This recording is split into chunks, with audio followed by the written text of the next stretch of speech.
What's up, YouTube? Today I've got about 10 one-on-one conversations. I signed up to participate in this free mentoring service called Out of Office Hours. I thought it was super cool. I've got 10 scheduled meetings today. I'm hoping to create some value for them and hopefully accelerate their thinking around their person, their profession. But I've already identified a pattern of those who have engaged really well before the conversation. Today what I'll do is I'm going to share a couple tips on how to best prepare for a one-on-one or a mentorship meeting so that you can maximize your time with that person, get the most value from that conversation. All right, chums up. Ready, guys? Let's do this. Leroy Jenkins! Oh my God, he just ran in. So very quickly, there are 5 key things that I would personally love to read before a new mentee mentorship meeting. Ready? Here they are. Number 1, send me an intro about the context of who you are, your background. You don't have to give me your life story, but definitely tell me where you are today and a little bit more of how you got there. Just give me some context, please.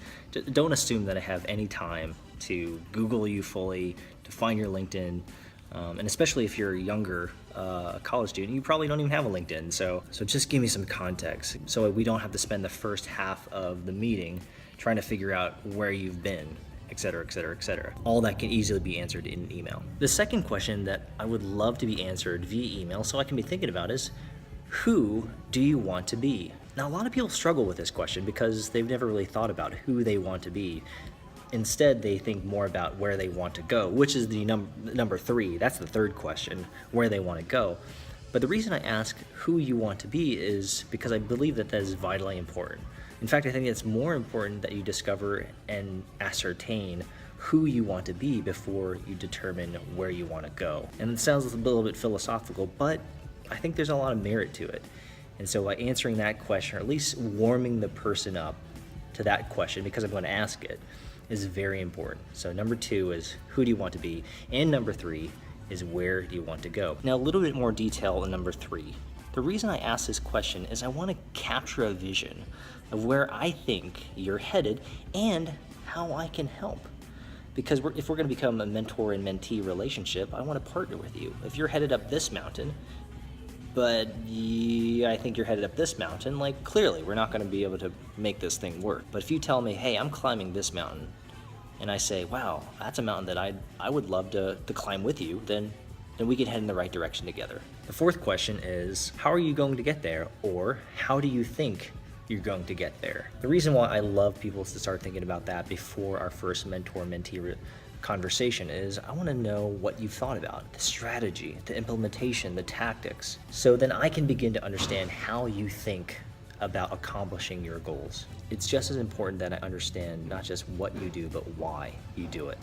And if I'm going to serve you the best, if I'm going to help you out and be an incredible mentor, I need to know these things. And of course, lastly, how can I specifically help? And this assumes a couple of things. One, you've done a little bit of due diligence. You've read about me. You've read about my background.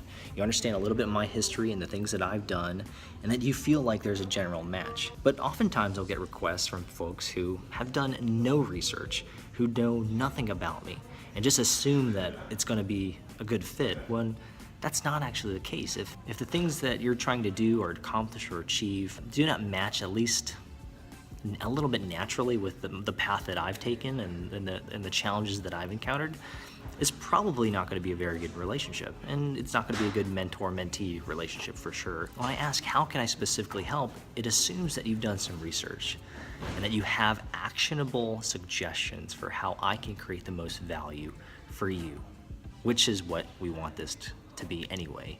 Value-laden, extremely valuable.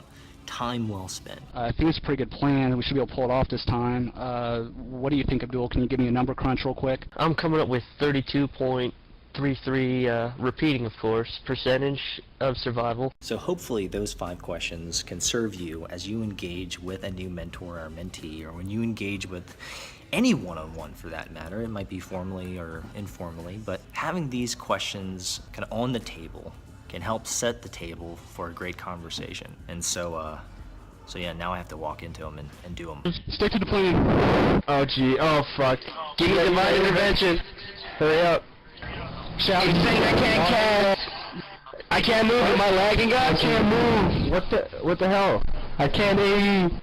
Oh my god. The eggs keep spawning. More spawning. I don't think you can cast with that shit. Oh my god. Zach, got him, we got him. take it off. I got it. Take it off. Come on, stay down. Come on, stay down. Oh my god.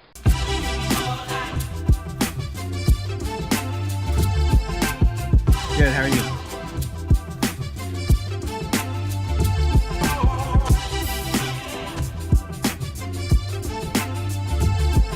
What's up, man?